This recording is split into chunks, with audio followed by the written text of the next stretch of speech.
আলু পুরি, ডাল পুরি, ডিম পুরি তো অনেক খেলেন। এভাবে কখনো লেমন পুরি খেয়েছেন? হ্যালো এভরিওয়ান, আসসালামু আলাইকুম। আজ আপনাদেরকে এই ইউনিক পুরিটা আমি বিকেলের নাস্তার জন্য 1 কাপ ময়দায় বানিয়ে দেখাচ্ছি। আশা করছি আপনাদের অনেক ভালো লাগবে। তো প্রথমে একটা প্যানের মধ্যে আমি মসুরের ডাল ধুয়ে তুলে দিলাম, তার মধ্যে পেঁয়াজ দিয়েছি, আর এগুলো কিন্তু সব আমার পরিমাণ মতো দিয়ে নিয়েছি। আধা চা চামচ দিয়েছি রসুন বাটা, তারপর অল্প পরিমাণে দিয়েছি লবণ, তারপর এখানে দিয়ে দিচ্ছি আমি হলুদ গুঁড়া, এটা আমি আধা চামচের বেশি দিয়েছি। তারপর দিয়ে দিচ্ছি পানি, খুব অল্প করে পানি দিতে হবে।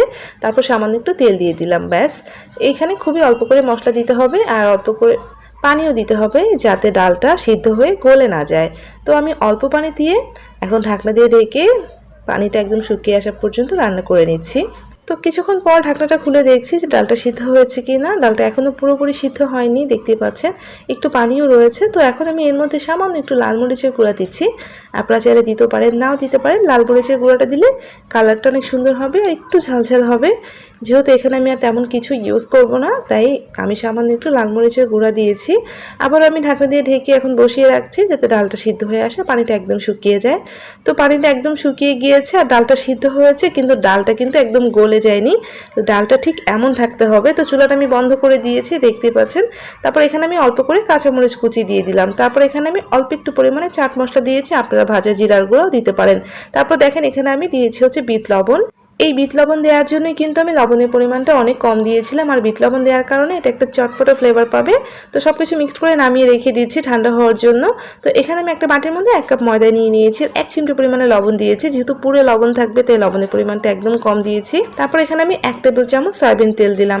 এখন আমি তেল, ময়দা আর লবণ খুব ভালো করে মিশিয়ে নিচ্ছি। অবশ্যই তেলের সাথে ময়দাটাকে খুব ভালো করে ময়ান দিয়ে নিতে হবে, যাতে তেলের কোনো দলাভাব না থাকে।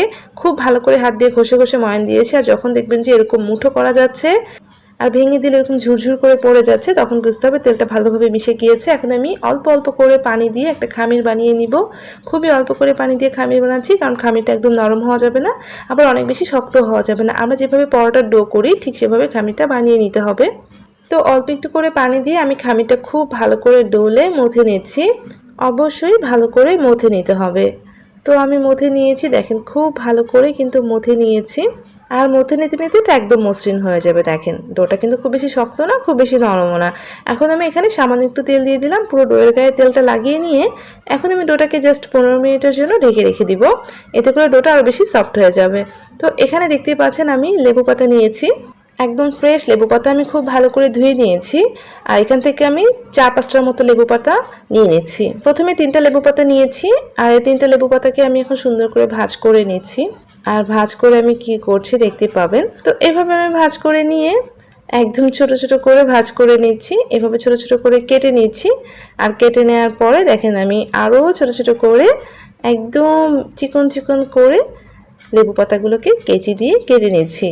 তো আপনারা এটা নাইফ দিয়েও করতে পারেন, তবে কেচি দিয়ে কেটে নিলে খুব সহজ হয় আর একদম চিকন চিকন করে কেটে নেওয়া যায়। তো একদম ছোট ছোট করে ঝুরি করে নিতে হবে। তো আমি এখানে 5টার মতো লেবু পাতা কেটে নিয়েছি। তারপরে যে ডালটা কিন্তু একদম ঠান্ডা হয়ে গিয়েছে, অবশ্যই একদম ঠান্ডা হতে হবে। তারপর এখানে আমি লেবু পাতা অ্যাড করে দিলাম, যেটা আমি কুচি করে নিয়েছি। লেবু পাতার পরিমাণটা একটু বেশি করেই দিবেন, তাহলে কিন্তু পুরিটা খেতে অনেক বেশি ভালো লাগে। এত সুন্দর একটা স্মেল ছড়িয়ে পড়ে পুরির মধ্যে থেকে যে ঘ্রাণে আপনার জিভে পানি চলে আসবে। তো খুব ভালো করে মেখে এক সাইডে রেখে দিয়েছি। আর এদিকে কিন্তু 15 মিনিট হয়েছে আর খামিরটা দেখেন আরও অনেক বেশি সফট হয়ে গিয়েছে। আমি একটু মথে নিয়ে এখন এই খামির থেকে আমি ছোট ছোট করে লেচি কেটে নেব। আর এখান থেকে আমি 9 থেকে 10টার মতো লেচি কেটে নিব। আপনারা চাইলে আরও ছোট করে বানিয়ে নিতে পারেন, আবার চাইলে আপনারা বড় করেও বানিয়ে নিতে পারেন। তবে ছোট ছোট করে পুরিগুলো বানিয়ে নিলে দেখতে সুন্দর লাগে, আবার খেতেও ভালো লাগে। তো আমি দেখেন একটা হাতের মধ্যে নিয়েছি, খামিরটা কত সফট হয়েছে। এই লিচিটাকে আমি গোল করে একটা বাটির মতো করে নিয়েছি। তারপর এই যে ডাল পুরটা রেডি করে রেখেছিলাম, সেই পুরটা হাতের মধ্যে গোল করে বল মতো করে নিয়ে তারপর বাটির মধ্যে বসিয়ে দিয়ে চতুর্দিক থেকে টেনে এরকম করে মুখটাকে ভালো করে বন্ধ করে দিচ্ছি। তো পুরি তো আমরা সবাই বানাতে জানি, অবশ্যই মুখটা ভালো করে বন্ধ করে দিতে হবে। আর খামিরটা দেখেন আমার কিন্তু খুব বেশি শক্ত হয়নি, আবার খুব বেশি নরমও হয়নি। তো দেখতেই পাচ্ছেন আমি কিন্তু এই পুরিগুলো ওনাকে আরও ছোট করতে চেয়েছিলাম, তো আমি আর ছোট করিনি। আর ছোট করলে কিন্তু এখান থেকে আপনি 12টার মতো পুরি বানিয়ে নিতে পারবেন যদি একদম ছোট ছোট করতে চান। তো সেমভাবে আমি আবারও ডালের পুর এনে এই বাটির মধ্যে ভরিয়ে দিয়ে তারপর মুখটা ভালো করে সেট করে দিলাম। অবশ্যই মুখটা ভালো করে সেট করে দিতে হবে। আর সবগুলো একবার এভাবে বানিয়ে নেবেন, তারপর পুরি বেলে নেবেন। নিচের দিকে একটু তেল লাগিয়ে রাখবেন, তাহলে দেখবেন এগুলো একটা গ্যাস থেকে লেগে যাচ্ছে না। তো একটা লেচি কিন্তু আমি নিয়েছি, তারপরে এই যে বেলনার মধ্যে আর রুটি বেলা চাকতির মাঝখানে তেল লাগিয়ে নিয়েছি, তারপরে পুর ভরা লিচিগুলো নিয়েছি। তারপরে এই দেখেন খুবই আলতো করে এপাশ ওপাশ করে বেলে দিচ্ছি। আমি কিন্তু ছোট ছোট করে পুরিগুলো বানিয়ে নিব। আর দেখেন তেল লাগিয়ে দিলে এগুলো বেলে নিতে খুবই সুবিধা হয়, আর কোনোভাবে এগুলো ফেটেও যাবে না, আর রুটি বেলা চাকতির মধ্যে লেগেও যাবে না। তাই অবশ্যই তেল লাগিয়ে দিয়ে পুরিগুলো বেলে নিতে হবে, কিন্তু ময়দা দেওয়া যাবে না। তারপর প্লেটের মধ্যে তেল ব্রাশ করে আমি সবগুলো পুরি এভাবে বেলে নিয়েছি, এতে করে একটা গ্যাসতে লেগে যাবে না, নষ্টও হয়ে যাবে না। তারপর এই যে তেল গরম করে নিয়েছি, এক এক করে 2-3টা করে পুরি আমি একসাথে দিয়ে ভেজে নিচ্ছি। আর অবশ্যই অল্প তেলে পুরি ভাজতে গেলে তেলটা কিন্তু চুলার আঁচ কমিয়ে রেখে পুরির গায়ের উপরে এভাবে তুলে দিতে হবে। যতক্ষণ না উপরটা ফুলে উঠছে ততক্ষণ পর্যন্ত কিন্তু তেল উঠিয়ে দিতে হবে। আর এতে করে দেখবেন যে পুরিগুলো অনেক বেশি ফুলকো হয়েছে। আর অল্প তেলে আপনি একদম ফুলকো ফুলকো পুরি সহজেই বানিয়ে নিতে পারবেন। দেখেন কতটা ফুলে গিয়েছে। আমি কিন্তু অনেকটা সময় ধরে তেলটা উপরের দিকে উঠিয়ে দিয়েছি, যখন ওই দিকটা ফুলে গিয়েছে তখন আমি উল্টে পাল্টে দিয়েছি। দেখেন আবারও কিন্তু দিয়েছি। আর এভাবে সবগুলো পুরি আমি অল্প তেলে ফুলকো করে ভেজে নিব। এখন আমি এভাবে উল্টে পাল্টে ভেজে নিব, যতক্ষণ না সুন্দর একটা কালার হচ্ছে আর উপরটা অনেক বেশি ক্রিস্পি হচ্ছে ততক্ষণ পর্যন্ত ভেজে নিব। দেখেন কত সুন্দর একটা কালার চলে এসেছে। আর এই দুটো পুরি আমি তুলে নিচ্ছি। দেখেন কতটা সুন্দর হয়েছে। অবশ্যই চুলার আঁচটা মিডিয়ামে রেখে তারপর এইভাবে সুন্দর করে ভেজে নিতে হবে, এতে করে পুরির কালারটাও সুন্দর হবে, অনেক বেশি খাস্তা হবে। ঠান্ডা হওয়ার পর দেখবেন যে নেতিয়ে যাচ্ছে না।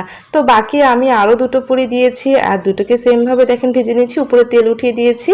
আর দেখেন এটা কতটা ফুলকো হয়েছে। অল্প তেলেই কিন্তু আমি খুব সুন্দর করে ফুলকো ফুলকো লেমন পুরি খুব সহজে বানিয়ে নিলাম। দেখেন সবগুলো আমি একটা প্লেটে তুলে নিয়েছি, আর প্রত্যেকটা কত সুন্দর ফুলকো হয়েছে। তারপর এখানে আমি পুরির সাথে খাওয়ার জন্য টক দইয়ের সাথে বিট লবণ, চাট মশলা আর শসা কুচি দিয়ে মিক্সড করে নিয়েছি। এটা দিয়ে পুরি খেতে যে কি মজা। আর দেখেন লেমন পুরিটা যখন এইভাবে ভাঙবেন তখন একটা অসাধারণ ঘ্রাণ ছড়িয়ে পড়বে, যেটার ঘ্রাণে আপনার জিভে পানি চলে আসবে। আর এভাবে শসা টক দই দিয়ে খেতে কি যে মজা, এক বসাতে আপনি কতগুলো পুরি যে খেয়ে ফেলতে পারবেন সেটা হিসাবে রাখতে পারবেন না। বিকেলে কিন্তু খুব সহজভাবে আপনারা ঝটপট এই দারুণ মজার ইউনিক লেমন পুরিটা বানিয়ে নিতে পারেন। অনেক পুরি তো খেয়েছেন, একবার লেমন পুরিটা খেয়ে দেখুন, আশা করছি এর স্বাদ আপনাদের মুখে লেগে থাকবে। তো রেসিপি ভালো লাগলে প্লিজ একটা লাইক দিয়ে চ্যানেলটা সাবস্ক্রাইব করে আমার সাথেই থাকবেন। সবাই ভালো থাকবেন। আল্লাহ হাফেজ।